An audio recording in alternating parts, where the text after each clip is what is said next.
Значи тука се работи за соработка со представници на германски организации во Република Македонија и соработуваат со амбасадата на Сојузна Република Германија и канцеларијата за врски на Гете институтот во Скопје. Впрочем, и овој настан е поддржан од Гете институт Скопје. Повеќе информации за нивното здружение може да најдете на нивната веб страна. Слободно изгуглајте ги има таму и мислам дека ќе им е драго да им се приклучите.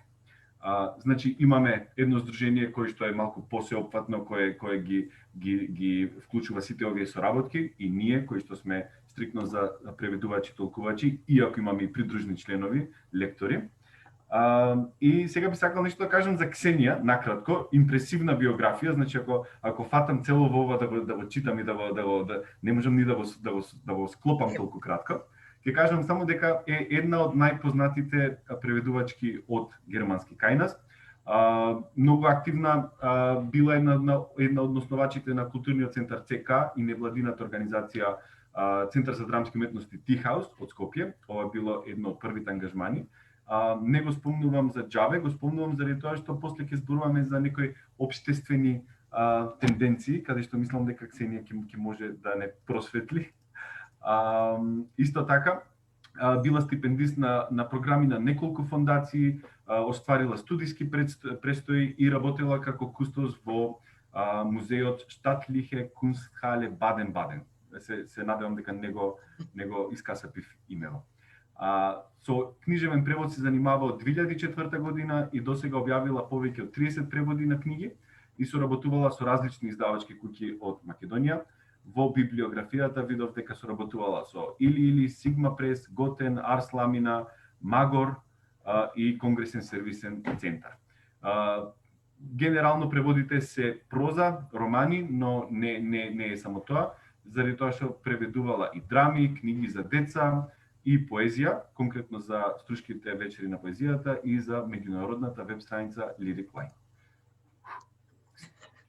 Ксенија, може вака доволна е опфатно? Повеќе од доволна. Мислам дека е многу важно да им дадеме една вака насока на тие што ни гледаат и тие што се приклучени на состанокот, ама и тие што ќе го гледаат видеото, заради тоа што има неколку аспекти кои се врзани за твојата кариера и мислам дека може да оствариме интересни разговори од сите тие страни. Јас како почетник си направив една листа на прашања. Некои се за твоите почетоци, баш ме интересира каков бил твојот пат.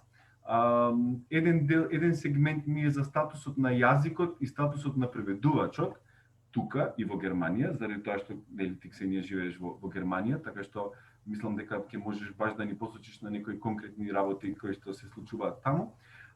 И последниот сегмент ми е за некои општествени тенденции, не само за во Германија, туку општо во светот на преведувањето, заради тоа што се трудиме покрај практичните прашања за твојата кариера или за кариерата на гостите, да опфатиме и некој момент каде што би ги дискутирале тие тенденции.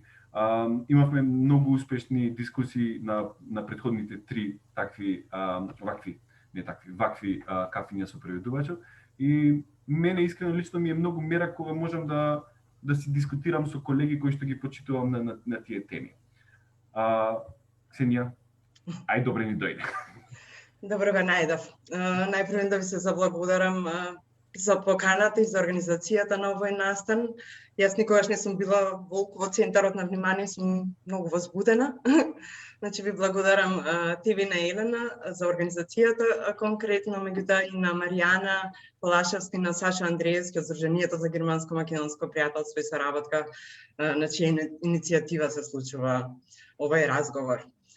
Да, добро ве најдов. Значи, не знам дали си ги гледала претходните кафиња со преведувачот. Ова е сосема неформален формат, значи немаме формалности, те молам да си се чувствуваш удобно, само си правиме муабет, другите уживаат во муабетот. Ќе се обидам, се надевам темата после некој време и ќе можам послободно зборува. Значи, јас имам список на прашања, но исто така и публиката може да поставува прашања. Може да си го напишете прашањето во чет тука, јас ќе го прочитам, ќе гледам да да го вметнам во некој логичен след на настаните.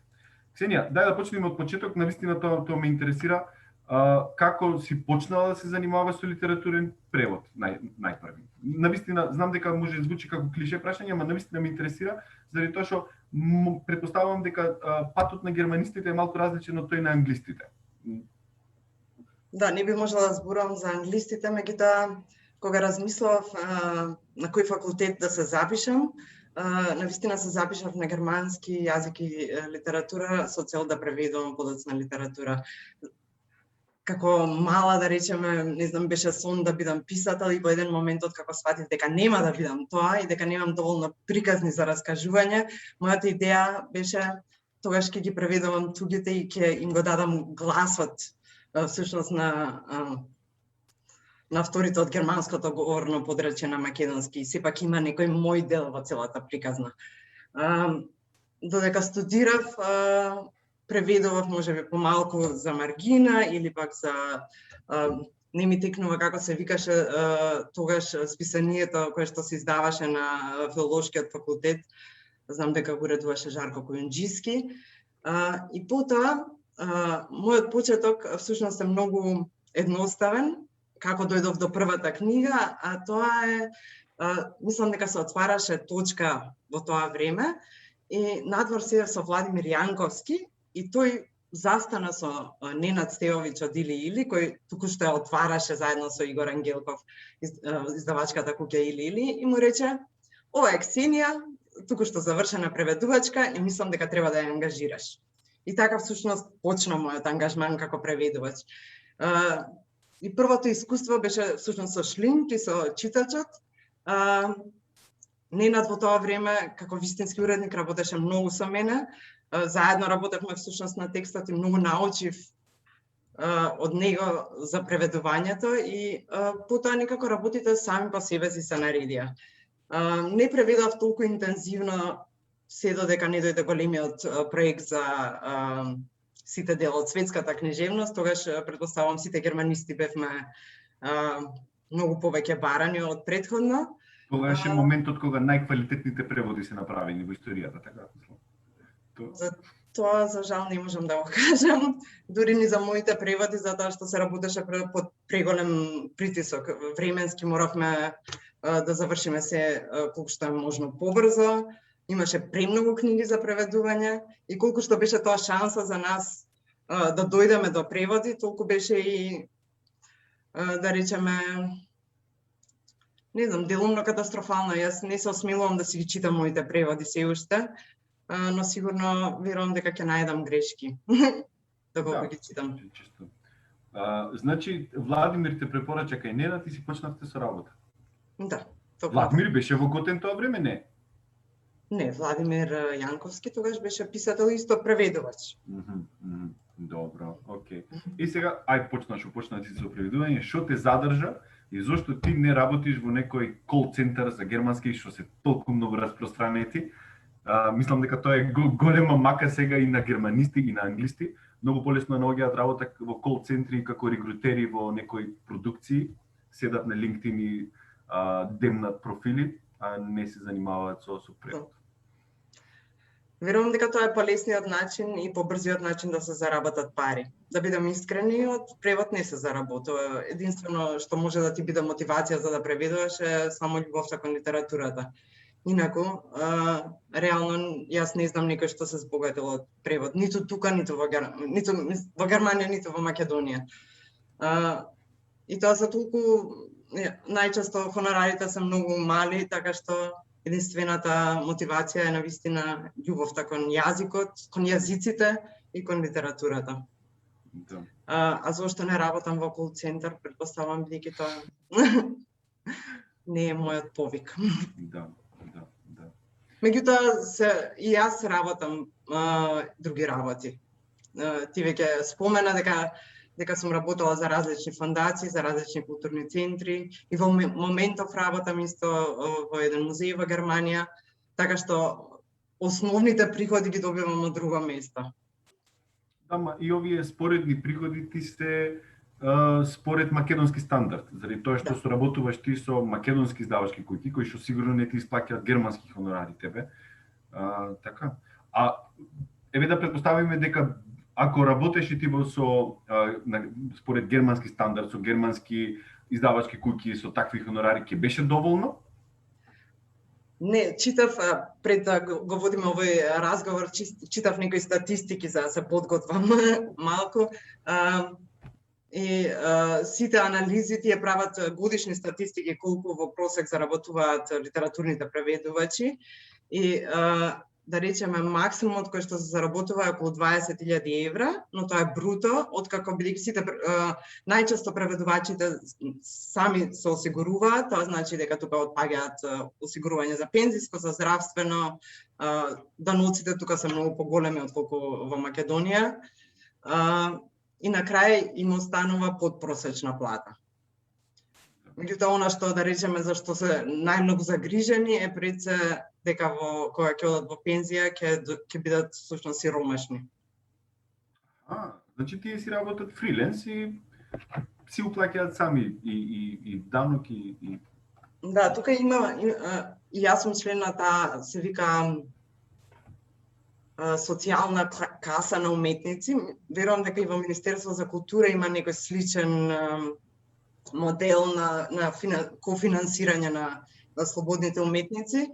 Со тоа што значи ние пријавуваме колку очекуваме дека ќе заработиме во текот на годината и тие пресметуваат колку би требало да плаќаме здравствено и пензиско и половината од тоа го плаќа државата, а половината ние, за да може да имаме некаква пензија.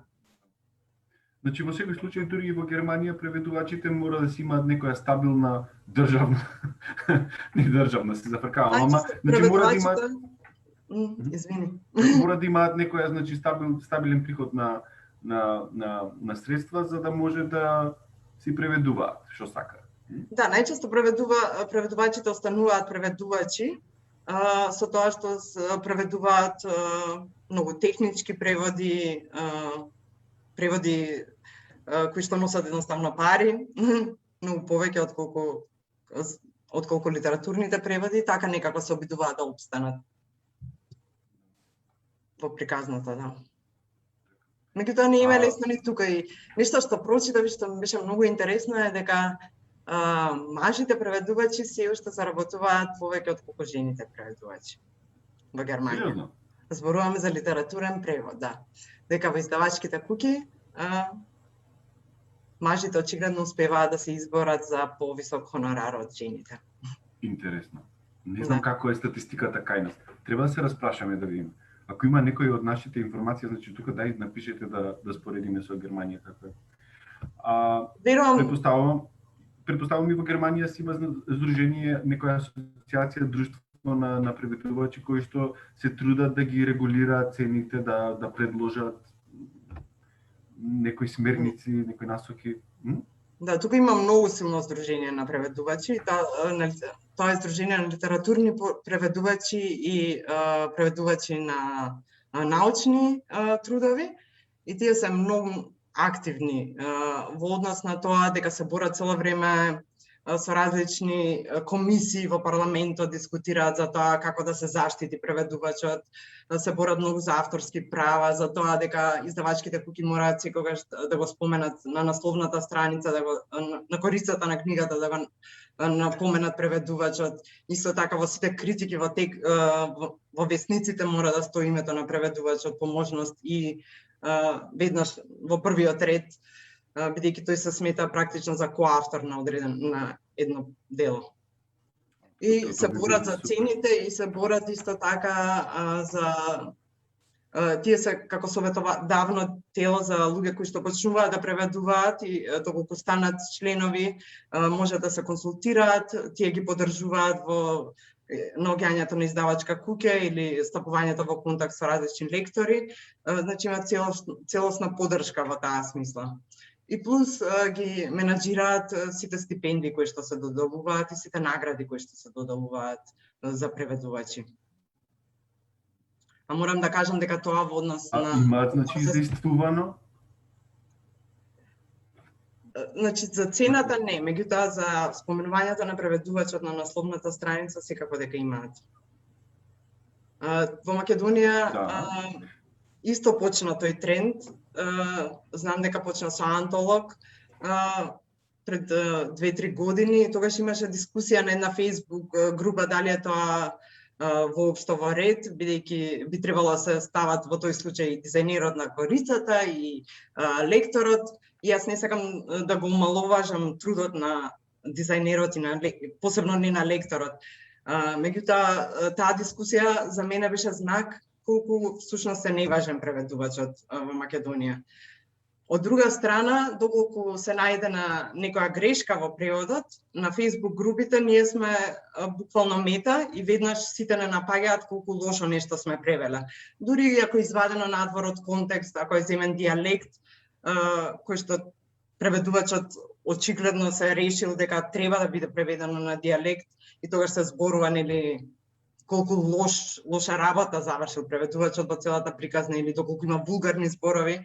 Значи, таквите дискусии се секогаш толку лесно одат, толку многу коментари има, меѓутоа доколку треба да се пофали некој преведувач или да се спомне неговото име, тогаш тоа е нешто многу страшно.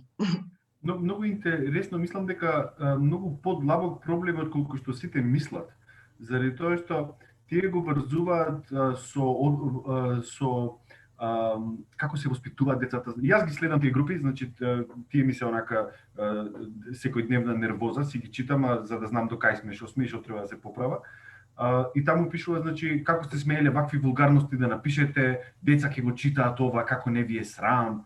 Значи, без везе, а може да е преводот гениален, значи конкретно што спомнува ти со дијалекти, има еден извадок да го значи буквално вака на тапет ставено колку е лош преводот, гениален преводот. Јас го споредив со оригиналот, викам човече овде треба ние да дадеме пофалба, не да кудиме. Така што доста се влијателни тие групи кај нас, заради тоа што тие го сочинуваат тоа читателско тело. А слично е во Германија или?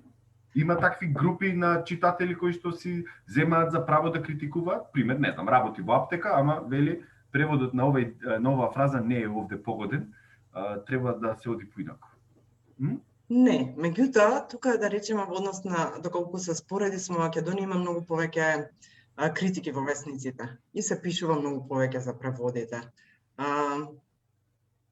Најчесто се пишува за добрите преводи, се пофалуваат добрите преводи, меѓутоа се зборува и за лоши преводи, се водат дискусии можеби на едно повисоко ниво, би рекла. Или пак јас не ги познавам тие групи каде што тие пофалби и рецензии, да речам, си се пријателски, јас тебе, ти мене ќе ми напишеш, или има некој тело кое што е баш авторитет за таа работа? Значи, тука постојат навистина доволно, да речеме, награди за преведувачите и секогаш регуваат, прво има една поголема листа на книги, потоа таа станува се помала и на секој саем, да речеме, се наградува по еден преведувач, покрај писателот кој што добива роман на годината, да го наречам, се наградува на истиот фестивал и превод на годината. И тоа е една голема мотивација за сите преведувачи, да имаат што е подобро преведено дело. Бидејќи наградите не се само награди, се и парични награди, се поврзани со понатамошни договори со издавачките куќи. Така. А кој ги дава тие награди? Издавачките куќи или владата, државата, кој ги дава тие?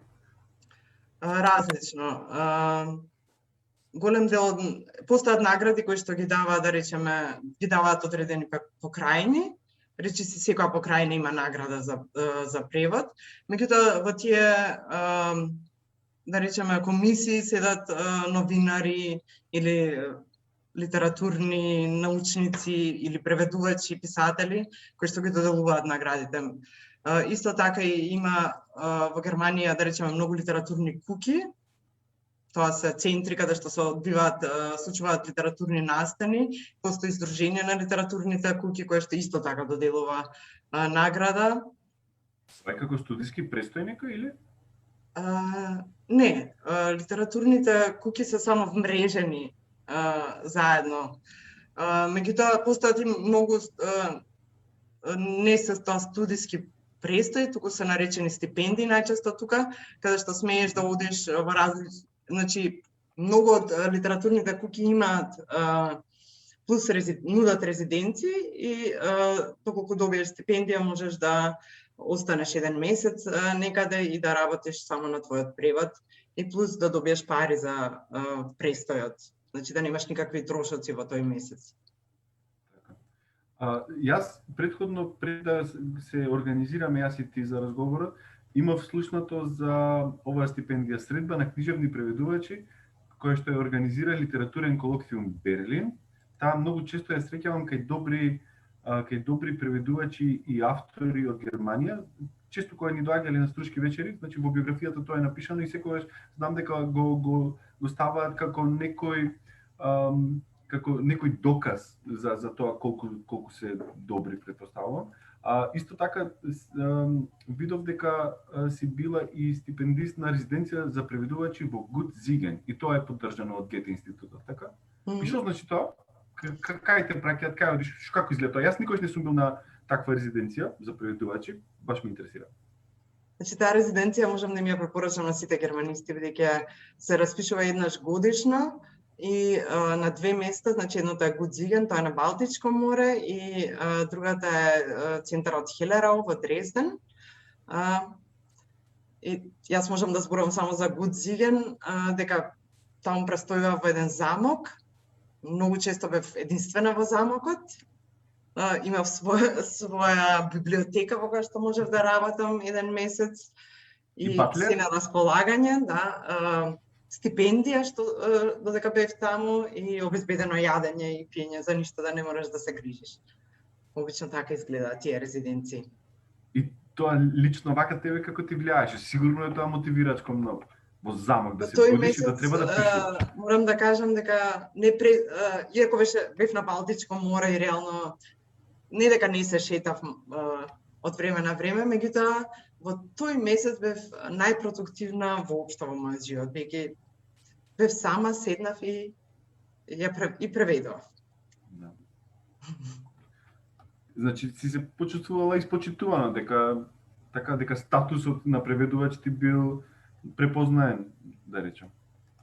Претпоставам тоа е малку среќа, да бидам искрена, бидејќи ние сите преведувачите од Македонија сме добри преведувачи, имаме доволно книги зад себе. И некогаш ќе имаш среќа да ти изберат, некогаш не. Од писара имаме прашање, која книга ја преведуваше во замок? Ја преведав Последната минута од Зигфрид Ленц и претпоставам, ќе кажам, тоа беше мојата среќа, бидејќи целото действие се случува на Балтичко море, во едно малечко селце, и претпоставам дека затоа и ме избра да ја добијам стипендијата, бидејќи имаше некаква поврзаност помеѓу мојот превод и местото на кое што бев. Да. Сакам да те прашам и едно друго прашање во однос на статусот на германскиот. Мислам дека несомнено е дека ние англистите сме многу повеќе изложени на изворниот јазик. Значи слушаме англиска музика, англиски филмови гледаме, читаме англиски книги. А немам впечаток дека тоа е така и со германскиот јазик, барем не во тоа што ни се сервира на медиуми. Знам дека конкретно пак Гете ќе ги спомнам, знам дека тие организираат настани, дека децата се почесто ми викаат тичер, правевме филм на германски, правевме ова, правевме она.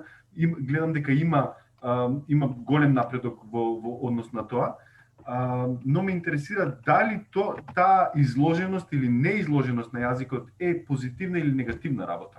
Во смисол дека сите тие што гледале некоја ТВ серија или филм на англиски се чувствуваат дека го знаат јазикот и многу полесно им е да се нафатат да преведуваат.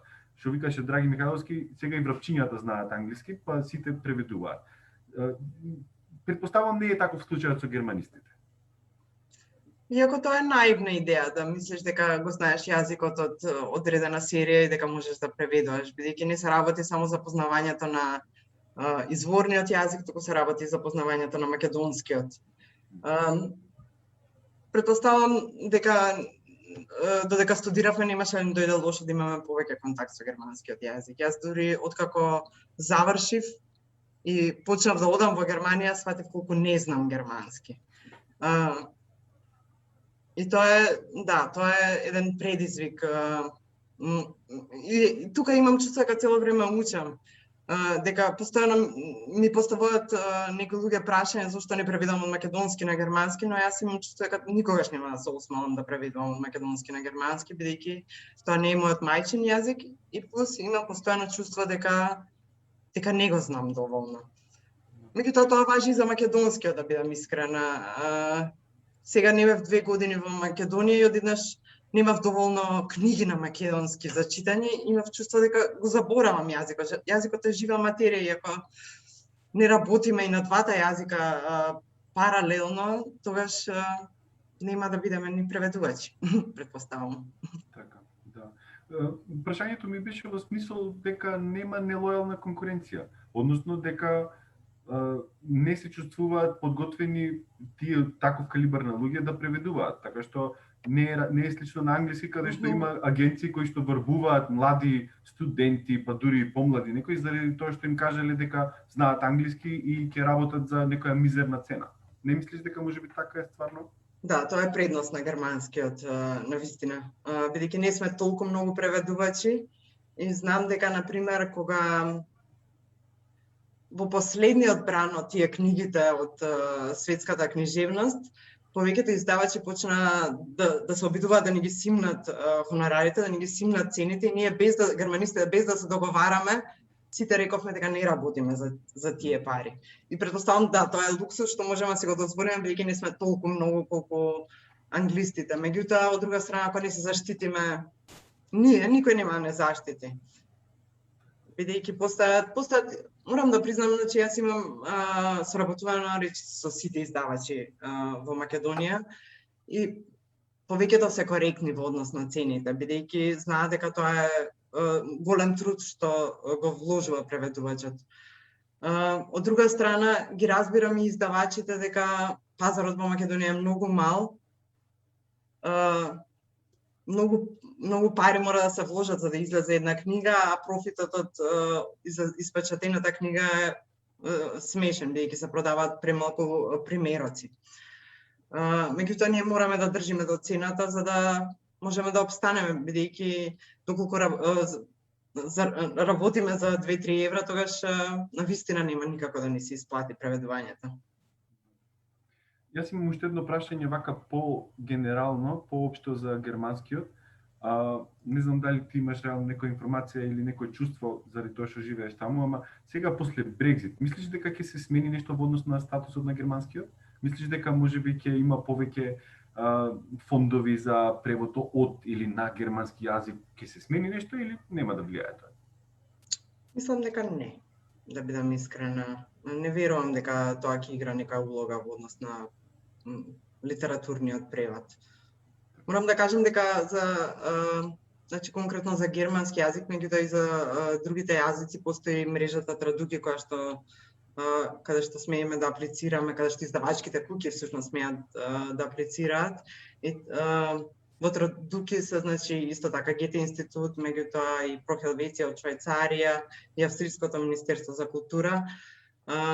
Значи можеме да избереме практично писатели од сите земји од германско говорно подречје што можеме да ги преведуваме на македонски.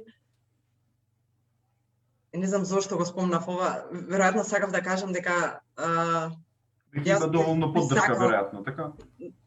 Никогаш не е доволно, меѓутоа е сепак тоа една од можните поддршки.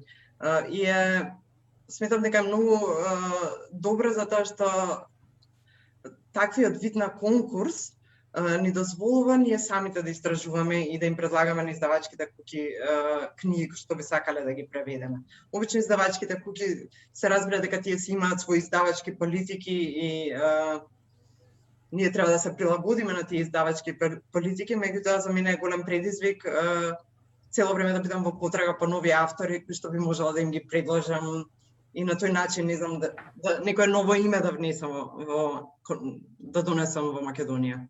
Баш сакав тоа да те прашам, дали во соработка со уредниците имаш ти за право да речеш, слушајте, има еден млад автор во Германија, сега почнува со пишување, да се договориме со него. Имаш добра соработка претпоставам да го направиш тоа, така? Значи, традуција е една од можностите за тоа. Значи, некогаш издавачите сами ми предлагаат книги, но има издавачи кои што се отворени и кои што доколку им предложам одреден наслов, ќе ми речат да, секако. Да.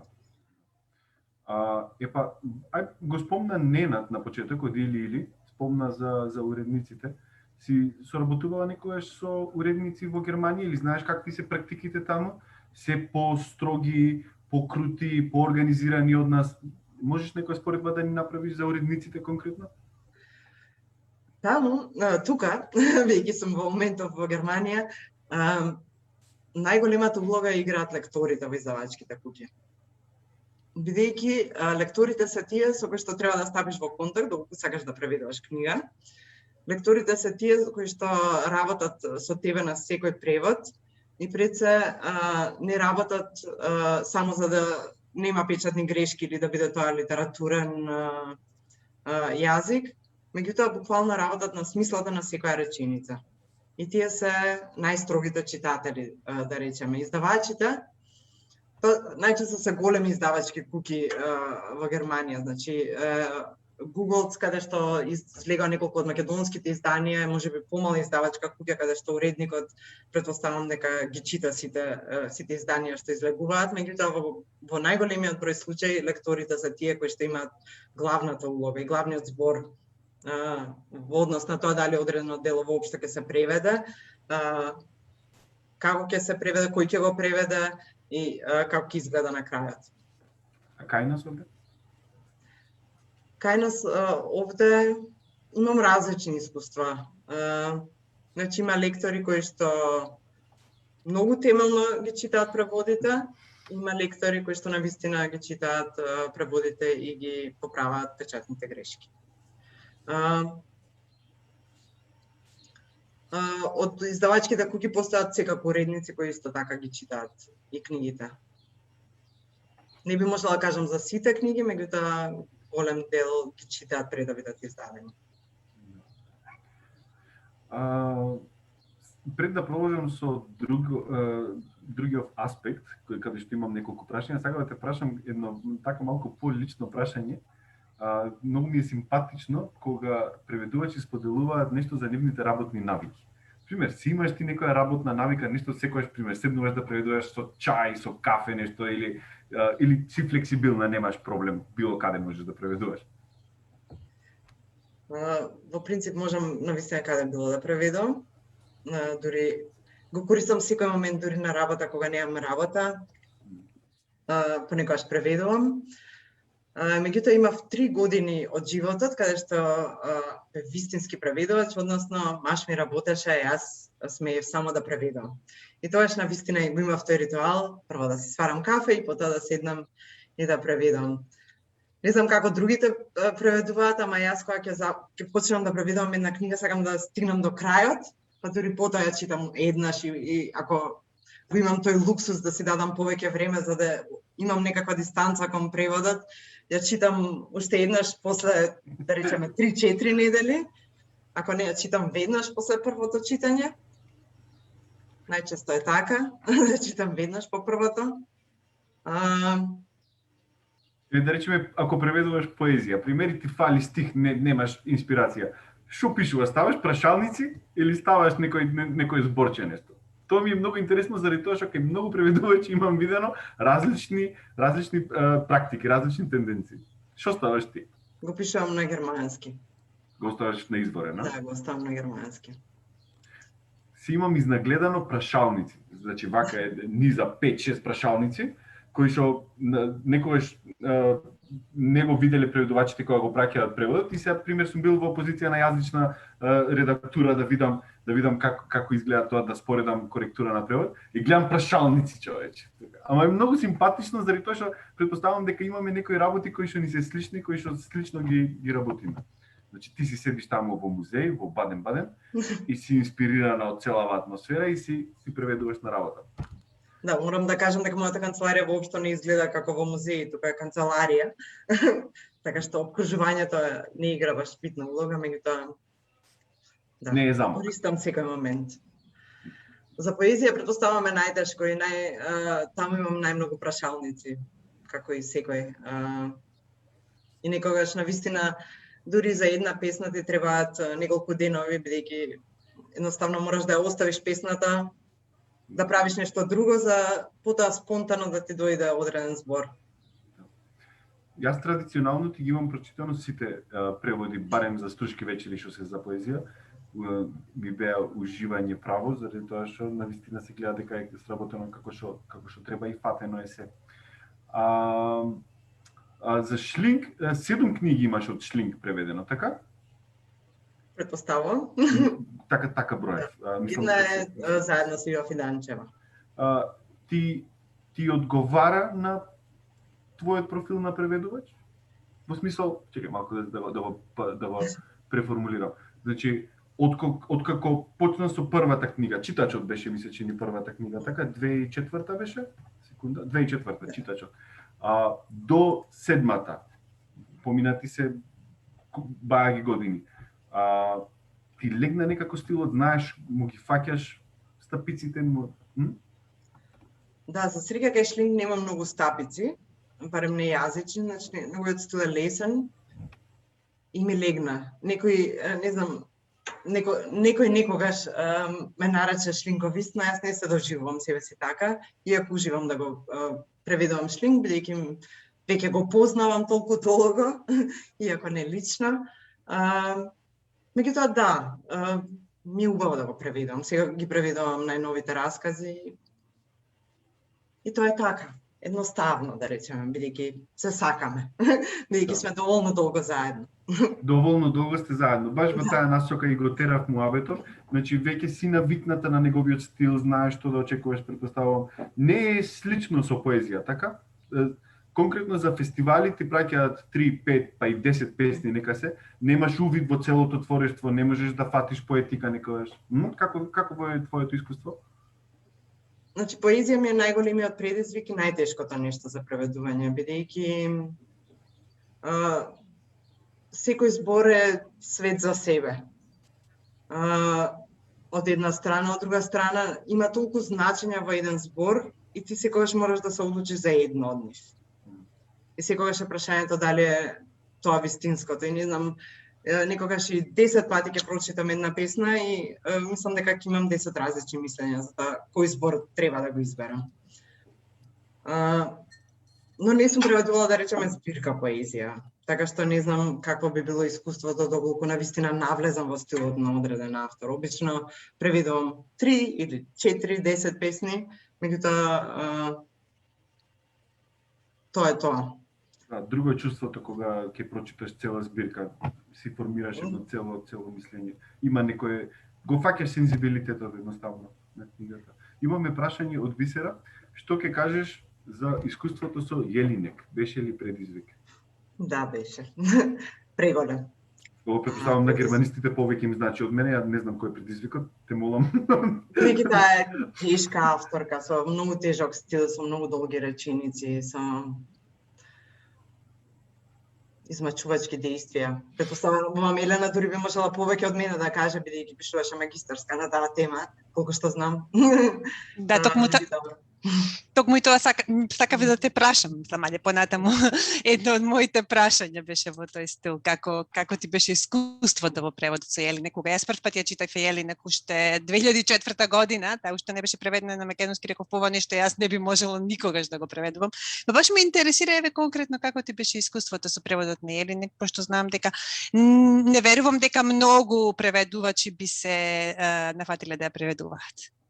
Слободанка Поповска имаше преведувано претходно и тоа беше многу добар превод. Значи, ја преведов Јелинек и отидов на одмор еден месец. Заслужен. Потоа се вратив и почнав одново да ја препреведувам, да бидам искрена. Бидејќи да. Меѓутоа, знаете како, за секоја книга, кога ќе почнам да ја преведувам, си викам, леле, ова е најтешката книга што сум ја преведувала. И потоа доаѓа следната и следната е најтешката. Значи, секоја книга си има некоја тежина и да, со некои книги полесно ќе се најдеш, со некои автори полесно ќе се најдеш, со некои потешко. За Јелинек не би можела да кажам дека веднаш би се нафатила уште едно да преведам. Да бидам искрена. Мислам секако дека ќе, бидејќи секој нов превод ми е нов предизвик, секако дека би ја преведувала и неа повторно, меѓутоа да, не е едноставно за преведување. А уште нешто би сакала да те прашам, дали најчесто сама ги бираш преводите или прифаќаш преводи кои што ти ги нудат некои издавачи од тук? И двете. Многу често прифаќам преводи, доколку многу ретко сум одбила, да речеме, превод. На вистина да сватам дека не можам да преведам одредена книга, дека воопшто не ми лежи. Но, како што кажав, преку Традуки имам можност да им понудам на издавачите одредени наслови и затоа и тоа ми е најомилениот дел, сама да си најдам автор кој што сакам да го преведувам и да имам можност да го преведувам. И ако ти дозволат тие да го преведуваш. Сега види какво следно прашање има, малку така субверзивно. Ова е тој општествениот дел кој што сакав да го продискутираме, како една интересна тенденција која што многу ме плаши како ќе се развива во иднина. Се надевам дека нема да се остварат моите прогнози. И се работи за наоѓање на вистинскиот преведувач. Значи, еве ти сега со Шлинг, како што кажа, сте заедно долго време, 7 книги, да речеме дека од германски на македонски ти си вистинскиот преведувач. Малку дискутиравме кога се подготвувавме за настанов, за еден настан кој што се случи во Америка со Аманда Горман. Не знам дали публиката е запознаена. Аманда Горман пишува изведбена поезија, значи дури како слем, не знам дали е баш слем поезија, нешто налик на тоа.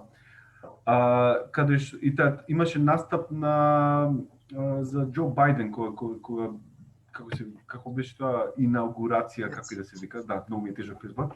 Знам дека тогаш настапи со песната The Hill We Climb, се викаше. И знам дека после тоа веднаш имаше интерес да се преведе нејзината збирка на неколку јазици. И првично, ова ти го поставувам прашање тебе заради тоа што знам дека почна во Холандија, ама на некој начин се преслика таа тенденција и во Германија. Првин беше во Шпанија, а после дојде и таму. Значи, тоа што се случи е дека на холандски преведувач Марике Лукас Рейнвелд, кој што исто така има добиено многу награди и ја кажуваат како ја фалат како еден од најдобрите преведувачи во Холандија. Букерова награда мораме да кажеме за Букерова доби, да. За својот роман. Да. Откако го прифати таа ангажманот да преведува, значи имаше неверојатна реакција во општеството. Мислам дека генерално од Америка дојде тоа, каде што имаше доста и познавачи, значи книжевници кои што велеа дека не сме тој профил на преведувач да ја преведува Аманда Горман. Дека за да се фати таа изведбена поезија, дека мора да е преведувач од цркиња, млада, активист, значи многу контроверзно според мене. Во објаснувањата на некои доста познати книжевници пишуваше дека ако беше роман или обична поезија, дека немаше да е толку страшно, ама заради тоа што се работи за изведбена поезија, слично на слем поезија, дека тука за да се фати сензибилитетот, дека мора да се најде преведувач со иста позадина. Што мислиш ти за тоа? За среќа Македонија е многу мала и да не бараат, нема да може да не најдат со истиот идентичен профил како нејзиниот. Да, во Германија, да речеме, од искуството што го има од Холандија и Шпанија, мислам дека, како се викаш издавачката куќа, која што ја издаде, збирката во март, значи не многу по незиниот настап во јануари, тие се решија за тројца преведувачи. Поточно, за една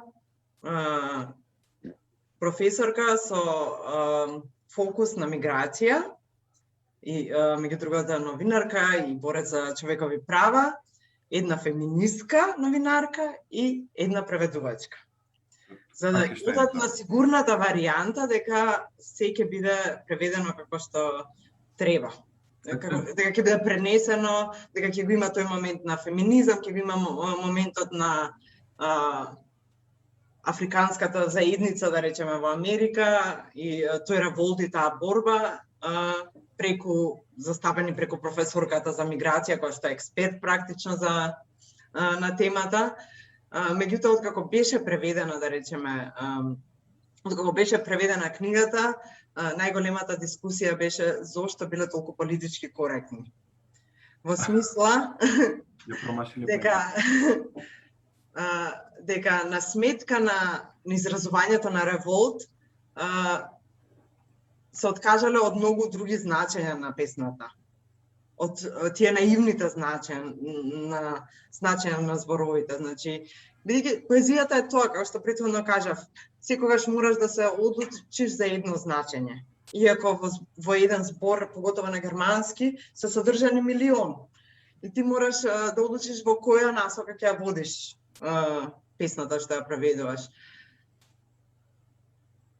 Да, Аманда Горман предизвика очигледно многу дискусии. Се прашам дали има толку читатели, колку што има коментари по однос на тоа кој треба да ја преведува, кој не треба да ја преведува.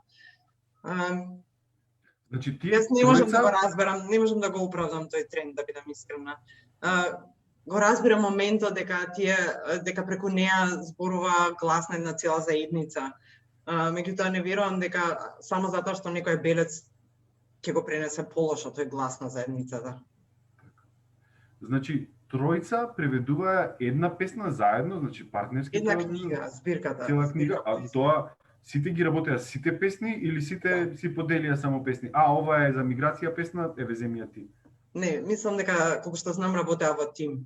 Во принцип тоа според мене не е лошо решение, бидејќи е предизвик. Јас со задоволство би работела на одредени текстови заедно со некој што не е преведувач, бидејќи ќе има поинаков поглед на работите.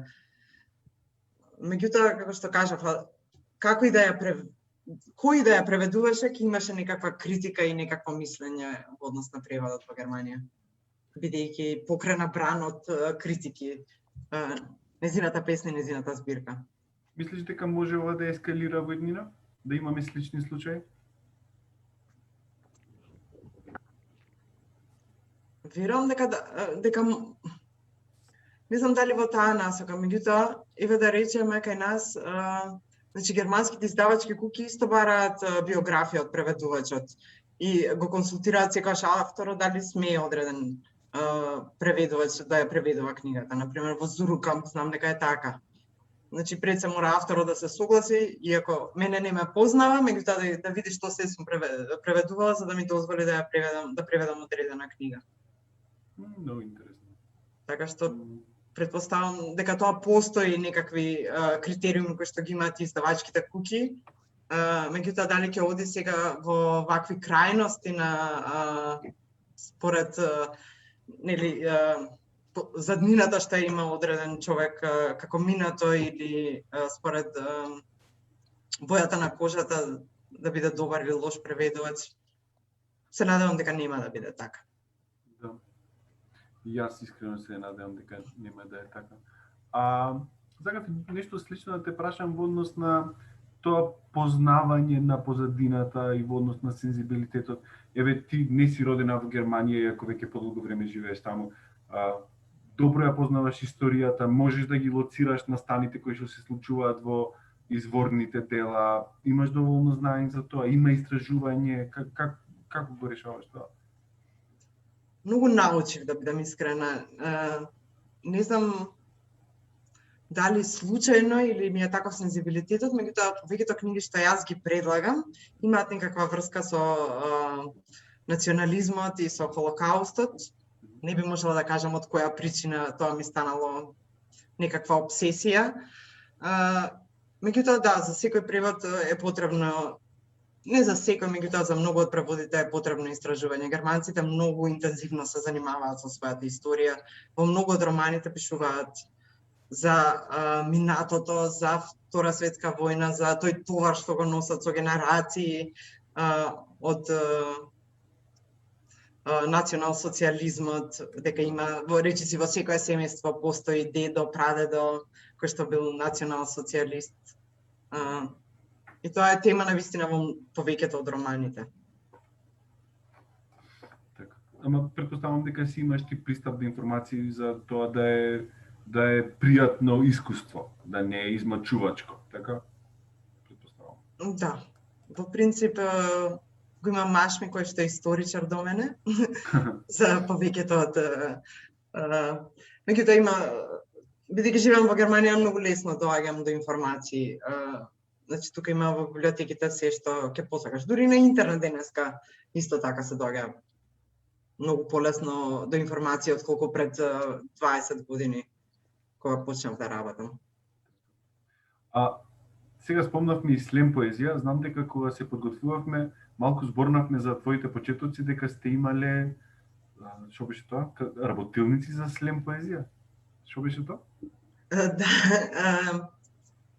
Значи, тоа беше заедно со Випке Штадлер, која што беше културен менаџер во Македонија од Германија преку една иста програма на која што ја учествував меѓутоа во Германија. И поканивме еден слемер од кој што имаше работилница со луѓе што беа заинтересирани за таков формат. И потоа имавме многу настани кои што ги организиравме на кои што може да учествуваат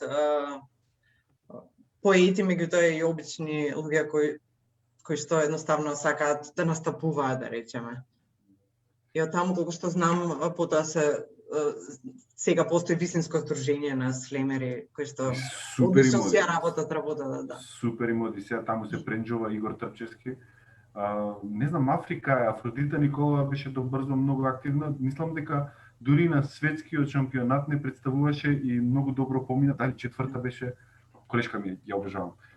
Знам дека многу добро им оди. Би се нафатила да преведуваш слем поезија?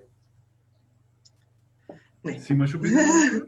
Вака сега на прва би рекла не, меѓутоа дозволам да се шанса на себе си.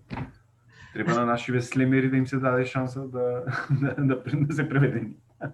Да, како што кажав, значи јас не се чувствувам подготвена да преведувам од македонски на германски, а поезија уште помалку претпоставам. Може би некој една-две песни би се осмелила, меѓутоа не и цели книги. Како стручњак во ова поле, имаме доволно добри преводи на германски од наши. Знам дека Пиреј беше преведена пред брзо време, така?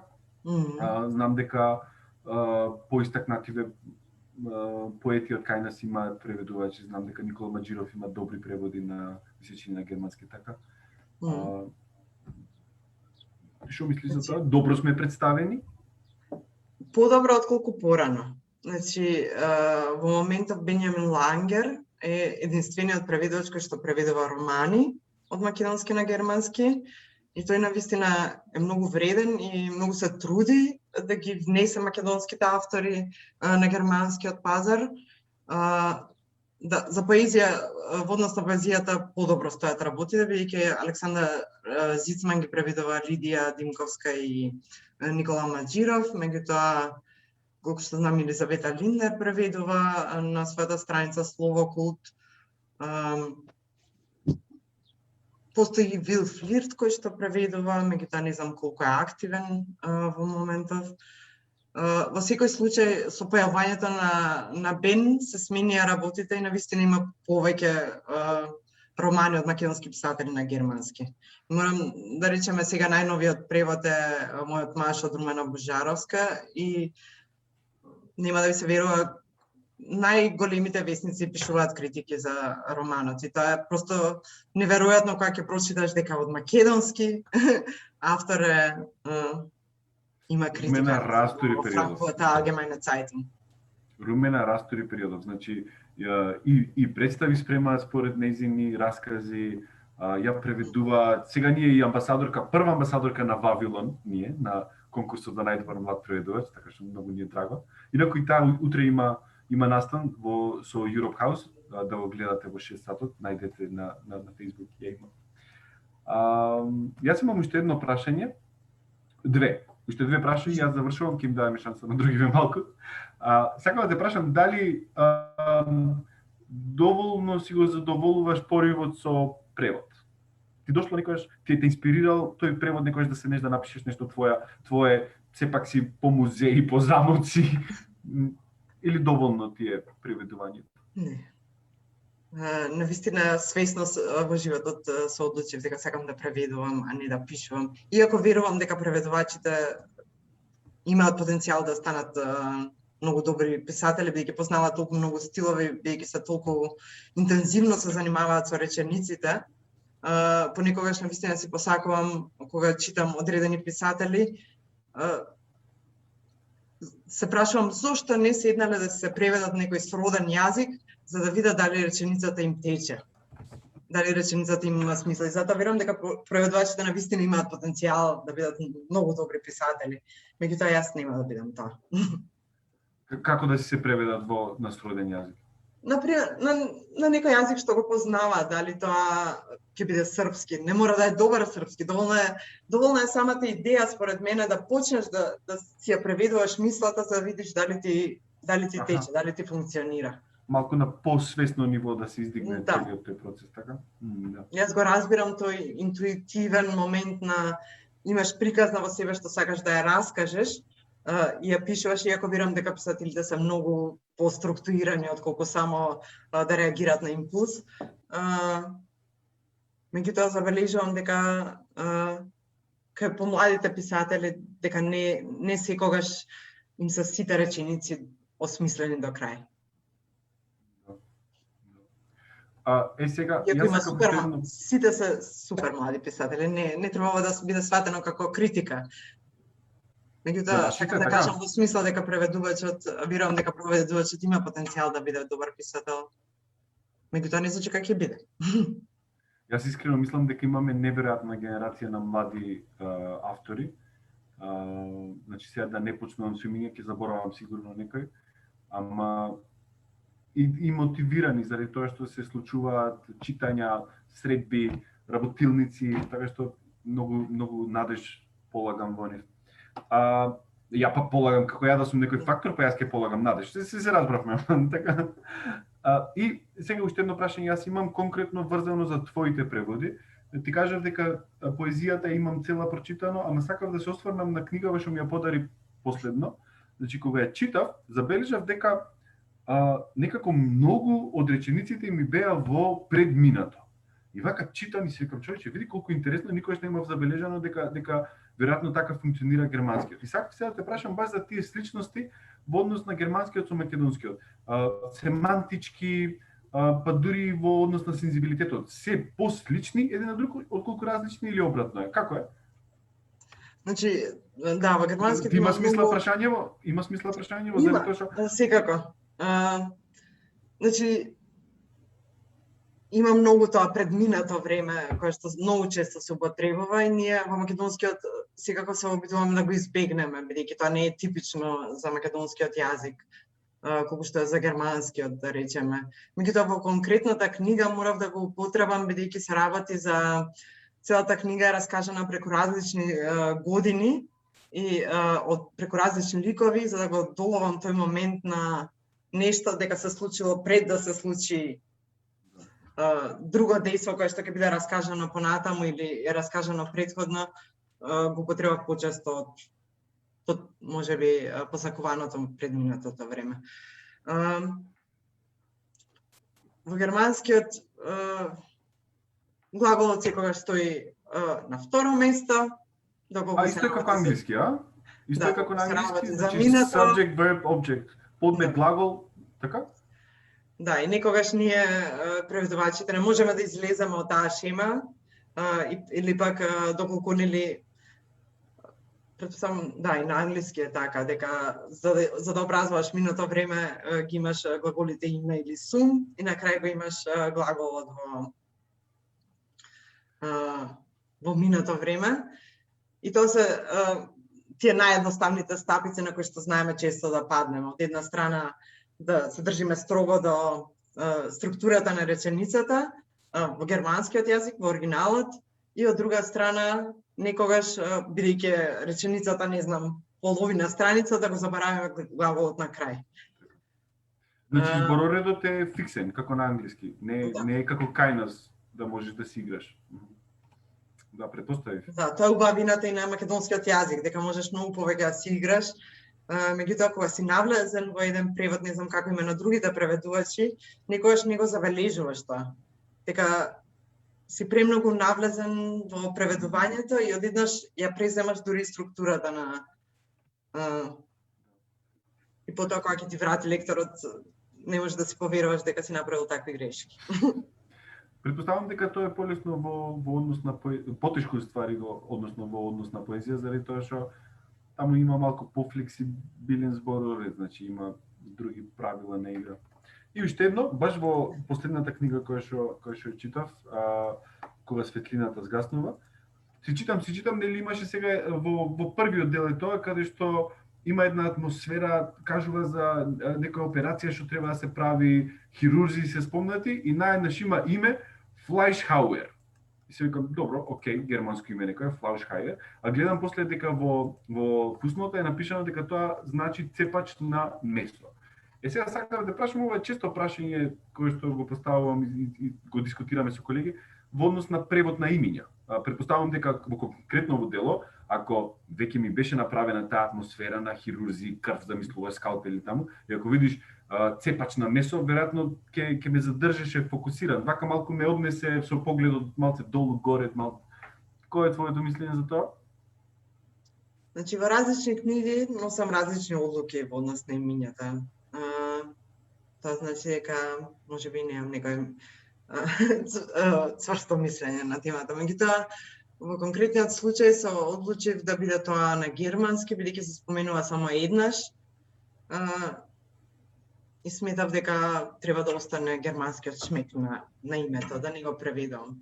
Меѓутоа ми се случувало многу често да ги преведувам през имињата. И не сметам дека тоа е погрешно, доколку помага во читањето, како што ти велиш. Тебе можеби поинтересно ќе ти било доколку си го прочитал месо цепач или не знам како да го крстиме, директно во текстот. Во текстот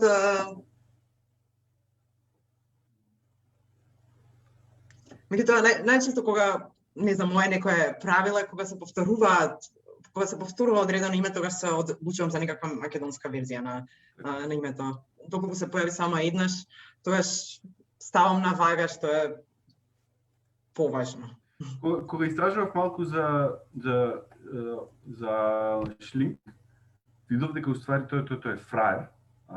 Ме потсети малку пака на Том Стопар. Не знам зашто, не знам дали е оправдано или не. Ама видов дека во некои првични раскази кои што ги напишал дела, пишувал детективски приказни каде што има еден карактер, еден лик Шелб, како би било себе, себе. Како? Зелбст. Зелбст. Тешко ми е да го изговорам, ама еве да речеме тој е главниот јунак во приказна. Ако се работи за некоја детективска приказна каде што тој е само свесен за некои работи, мислиш дека би требало да се преведе тоа, би одела со фуснота? Чисто ме интересира употребава на фусноти, дали си за или не. Имаме дискусија на таа тема многу често ние. Значи, не сум ги преведувала детективските приказни од Шлинг. Верувам дека тоа, доколку игра некаква улога, што го крстил токму така како што го крстил, би го превела на македонски, не би го оставила во фуснота. Мислам дека во однос на фуснотите секогаш ми паѓа тешко, морам да признам, колку треба да ги направиме, колку треба да им понудиме на читателите како дополнителни информации, или пак доколку да речеме не им понудиме дополнителни информации, дали ги инспирираме самите да истражуваат на одредена тема, доколку да речеме не знаат за одреден настан или за одредено име, за воопшто. Тоа е твоја одлука или на уредника?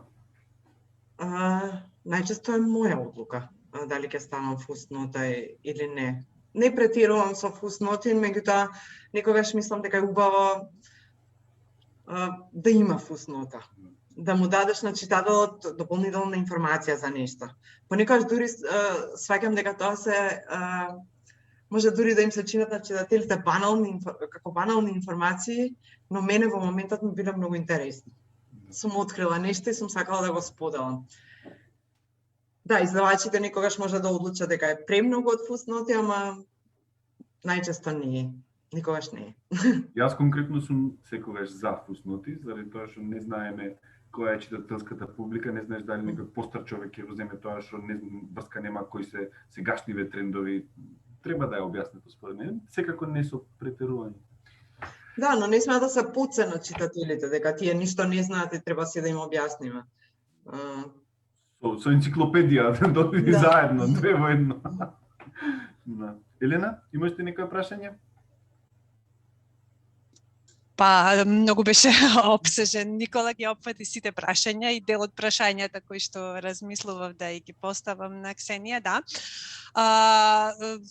Кога ќе го посматраме, земиме во предвид целиот овај голем преводувачки опус на Ксенија, веќе спомнам некои позначени автори. Јас спомнавме Јелинек, која што е предизвик сама за себе, јасно, ние нас германистите сега. Па Криста Волф, Макс Фриш, Шилер, Шторм, Ханке и еве разговараме за Шлинг, па и Дойген Руге, последниот превод што го имаше Ксенија. Секој од овие романи си е предизвик сам за себе. Ме интересира, кој од твоите преводи, кој од твои авторите или делата кои што си ги преведувала ти бил најголем предизвик и како се снаоѓаш кога доаѓаш во момент, например, преведуваш Теодор Фонтане, да речеме, добро, ајде, или Шилер, или Шторм, или било кој кај што не можеш да исконтактираш. Како се снаоѓаш кога доаѓаш до некоја замка и исто така, кој превод ти бил, Криста Волф е мощна тешка, знаеме сега ние германистите.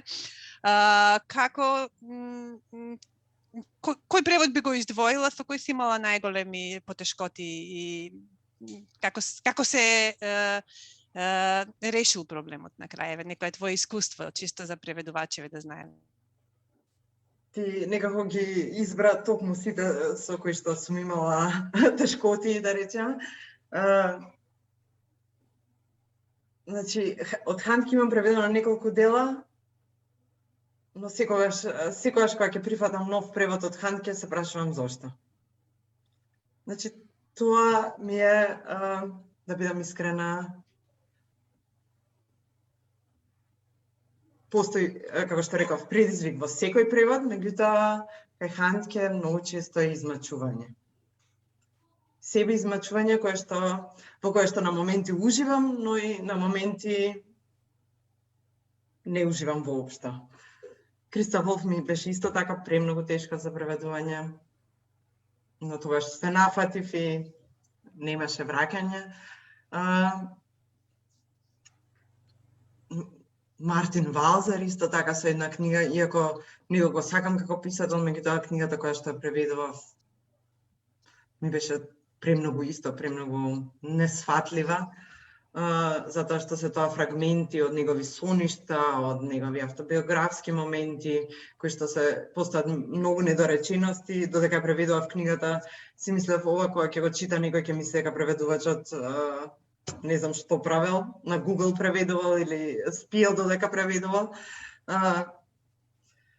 Меѓутоа, најчесто, значи, како живеам тука, сваќам колку ми е полесно да преведувам, бидејќи секогаш кога гледам дека имам замка или дека нешто не разбирам, секогаш можам на брзина некого да прашам што значи ова.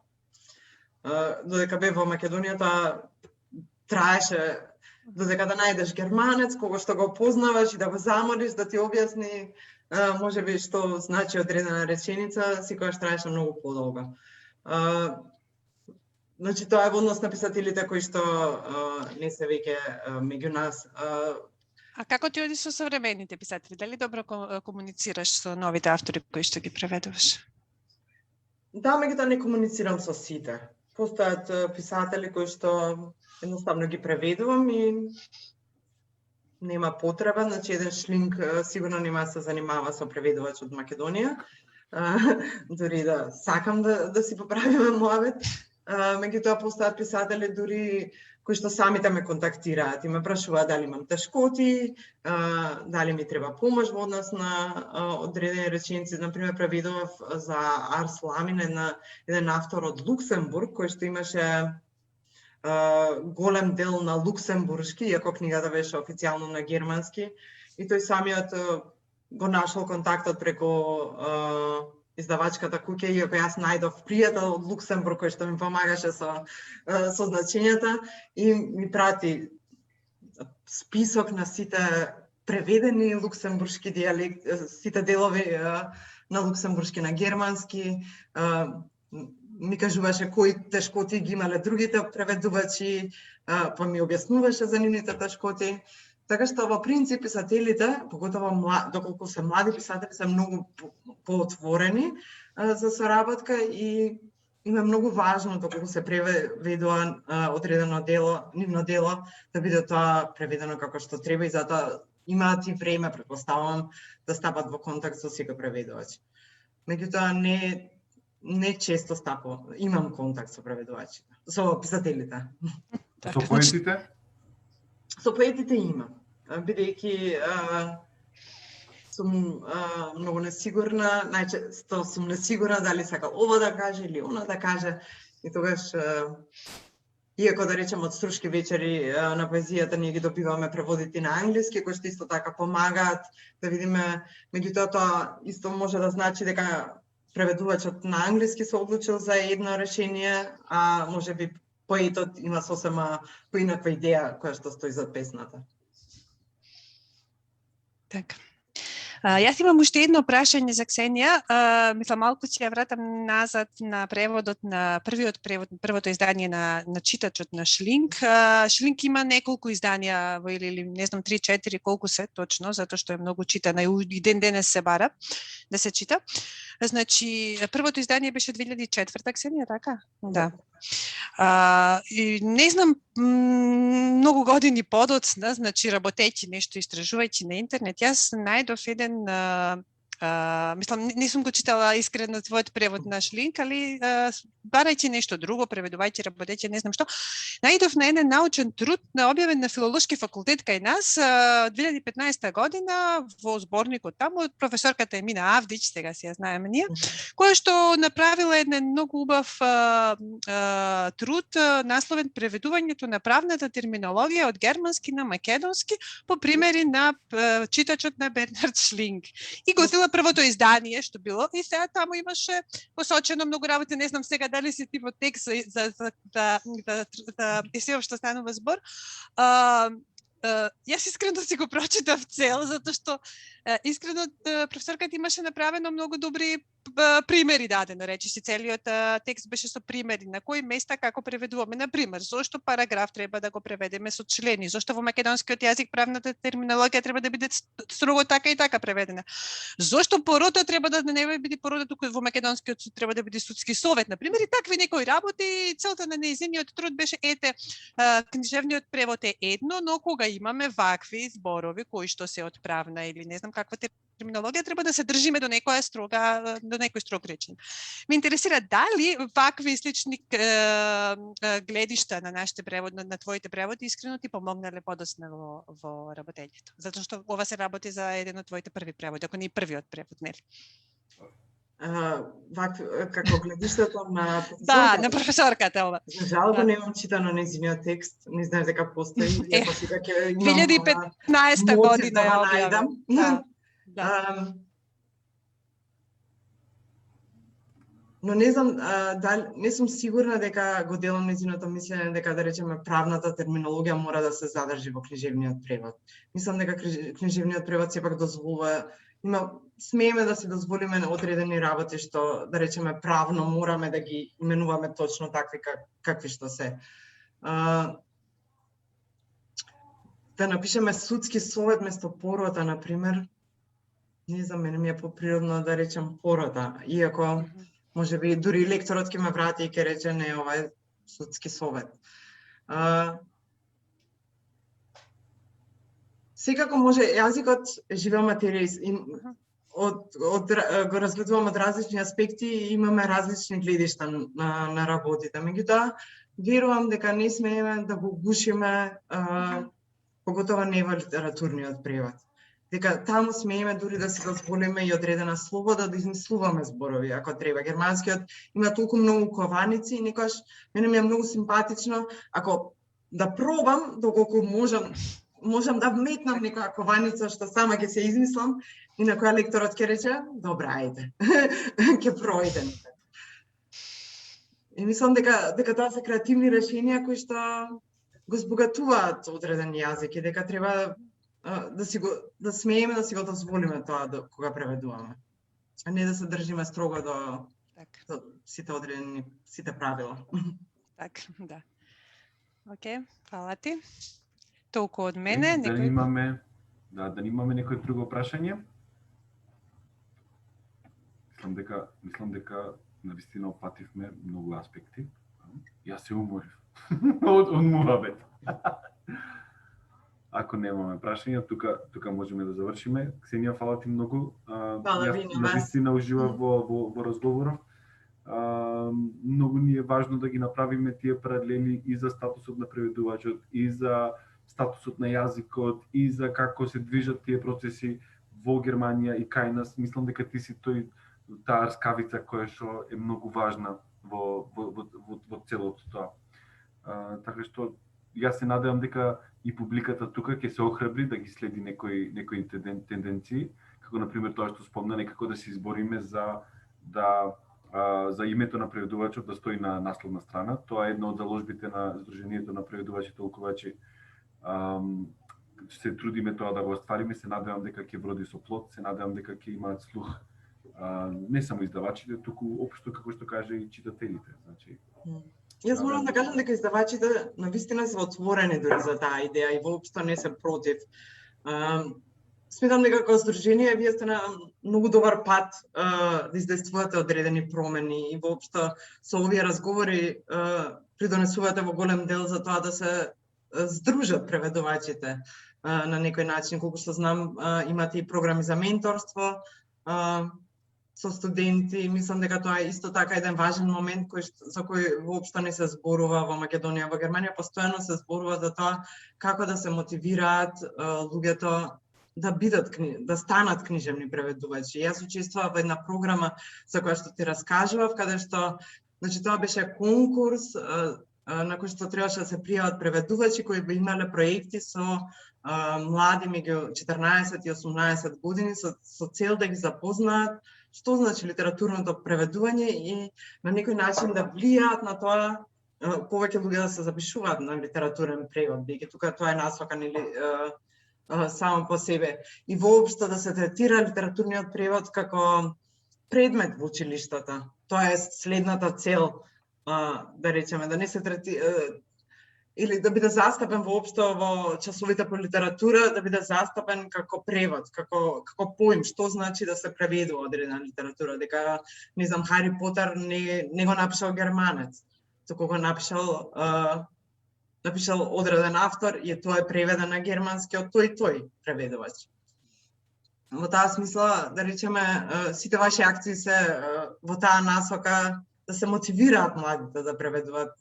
Јас не можам да проценам каква е ситуацијата денес, колку од студентите што ќе завршат, да речеме, германски, се интересираат за литературен превод, а колку одат, како што ти кажа, по кол центри.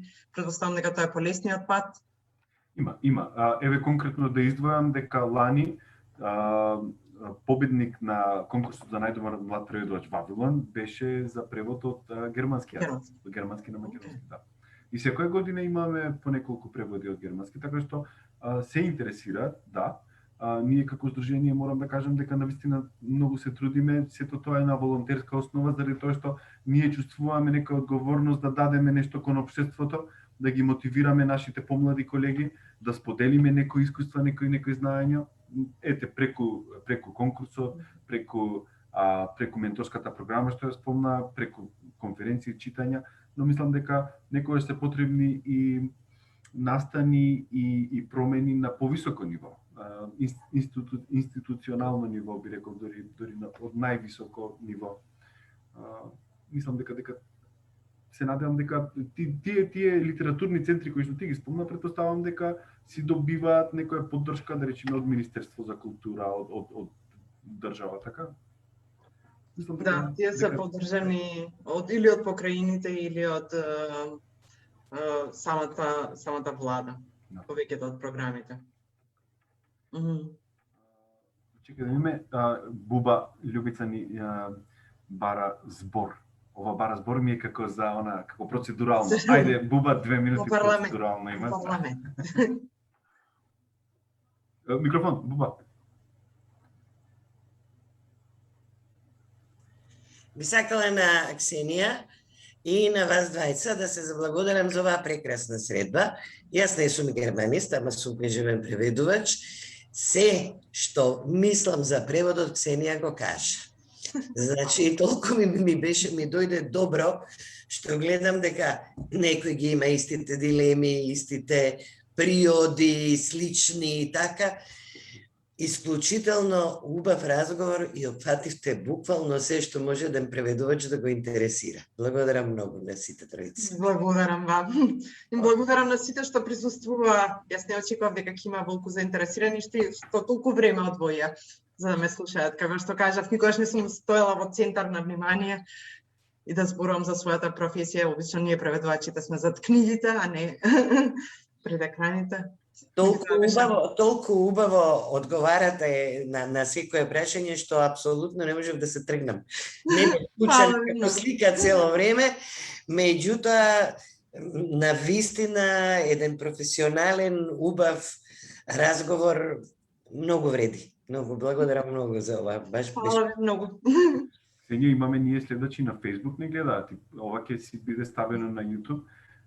Многу е важно вакви настани да се архивирани, за да може и подоцна да се гледаат и да се откопаат во правилно време. Како што кажав, конкретно ова тенденција што се случи со Аманда Горман, мене навистина многу ме плаши, многу сакам да видам како ќе се одвива тоа, така што можеби овој наш разговор ќе се искористи некојаш. Ксенија тогаш кажа. Но може да се искористи, знаеш, и во поинаква насока, да можеме ние преведувачите да соработуваме со различни профили, да работиме на одреден превод заедно со некои што не се преведувачи. Мене тоа ми е исто така предизвик и некакво нов поглед на преводот и на одредено дело. Преубаво искуство е тоа соработувањето. Конкретно јас сум соработувал, еве речеме, за конкурсот со колешката Зорица Петковска на 2 преводи. Тоа што кажа ти го издигнува целиот процес на едно посвесно ниво каде што треба да си го оправдаш размислувањето. Значи не е тоа под тепих дека вака си размислив, јас тука треба да го аргументираш тоа. Така. Еве имаме добри коментари од сите, баш ми е драго и мене.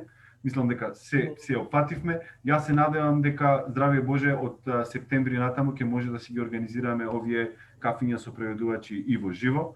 Може ќе треба да ги преименуваме во пиво со преведувачот, ако е надвор, некако така повеќе како да одговара. Мислам дека ќе биде убаво да се дружиме и во живо. Ксенија, фала ти многу и за одвоеното време и за инспиративниот разговор. И се гледаме, се читаме. Да, фала. Уште еднаш.